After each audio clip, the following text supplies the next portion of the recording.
సమస్త జీవకోటికి ప్రాణాధారం నదులు. నదులు నాగరికతకు ఆనవాళ్ళు. ప్రకృతమ్మ ఒడిలో కొండలు, కోనలు, అడవులు, విశాలమైన జలరాశులు, ఆ జలరాశులను నింపుకొని ఉన్న నదులు అత్యద్భుతమైన ప్రకృతి సుందర దృశ్యాలు. సమస్త ప్రాణకోటికి ప్రాణాధారంగానే కాకుండా మానవ మనుగడకు ప్రధాన వనరుగా నిలబడుతున్న నదీమ తల్లుల యొక్క సంగమ దృశ్యం అత్యంత రమణీయమై కనులకు విందుగా గోచరించే అద్భుత దృశ్యం.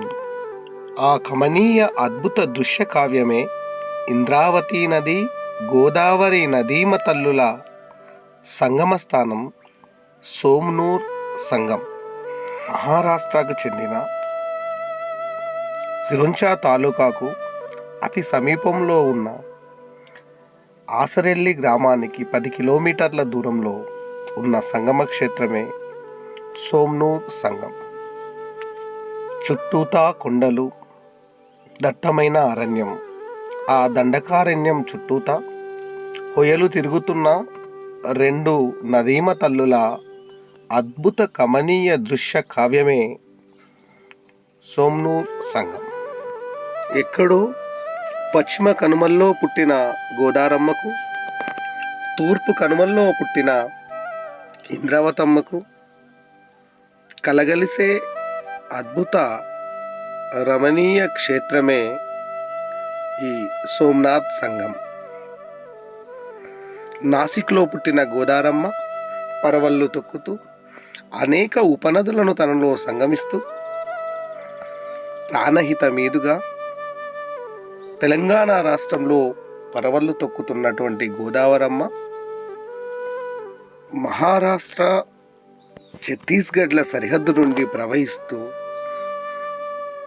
ఒడిస్సా రాష్ట్రంలో కలహండిలో పుట్టి 535 కిలోమీటర్ల అశేష ప్రవాహం ద్వారా జగదల్పూర్, బస్తర్ పరివాహక ప్రాంతానికి వరప్రదాయినిగా కొనసాగుతూ వడివడిగా పరుగులు తీస్తూ వచ్చి గోదారమ్మ ఒడిలో సంగమించే స్థానమే ఈ సోమ్నూర్ సంగం.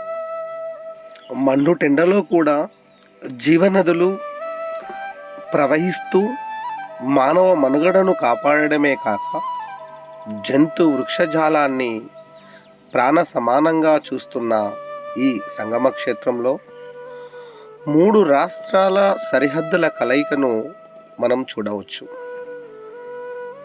మహారాష్ట్ర, ఛత్తీస్గఢ్, తెలంగాణ రాష్ట్రాల సరిహద్దు భూభాగాలే కాకుండా కొండలు కూడా పోటీ పడుతూ ఉంటాయి. అవే కాక దట్టమైన అరణ్య భాగాలు చూపరులను కనువిందు చేస్తాయి. విశాలమైన గోదావరి పరవళ్ళు తొక్కుతూ ఇంద్రావతి నదిని తనలో కలుపుకోవడానికి ఉవ్విళ్ళూరుతూ ఉంటుంది. విశేషమైన వనమూలికల కలయికలతో తన నీటిని అమృతతుల్యంగా అందిస్తున్నటువంటి ఇంద్రావతి నది మరింత స్వచ్ఛంగా, నిర్మలంగా ప్రవహిస్తూ ఆ సంగమ స్థానంలో కనిపిస్తుంది. 2 నదులు సంగమిస్తున్న సందర్భంలో మానవాళికి విశేష నమ్మకాల్లో భాగమైనటువంటి సంగమేశ్వరునికి చెందిన ఓ పాక చూపరులకు అద్భుతంగా కనిపిస్తుంది. ఇటు నల్లని గోదావరి, అటు ఇంద్రనీలం వంటి ఇంద్రావతి రెండూ కలిసి సంగమిస్తూ మరింత విశాలమై మునుముందుకు ఎగసి పడుతూ ఉండే దృశ్యం అద్భుతం, అజరామరం. ప్రభాత వేళల్లో ఉదయించే ప్రభాత సూర్యుని సాక్షిగా ఈ నదుల అందం మరింత ద్విగుణీకృతమవుతుంది. ఆ అద్భుత దృశ్యాన్ని వర్ణించడం ఎవరి వల్ల కాదు. చుట్టూతా ఉన్న దండకారణ్యం, నదుల గలగలలు, కొండల హొయలు ఇవన్నీ చూసి తరించాల్సిందే తప్ప చెప్పనలవి కానివి.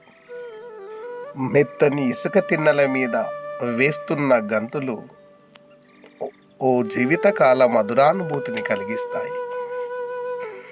నల్లని గులకశిలలు, మెత్తని తెల్లని ఇసుక తిన్నెలు, ఇంద్రనీలాల వంటి నీళ్లు, ఈ జలప్రభలను చూస్తూ ఉంటే మనస్సు ఆనంద డోలికల్లో తేలియాడుతుంది. నదీ పరివాహక ప్రాంతం మొత్తం అద్భుత సుందర దృశ్యంగా ఆవిష్కృతమవుతుంది. హాయిగా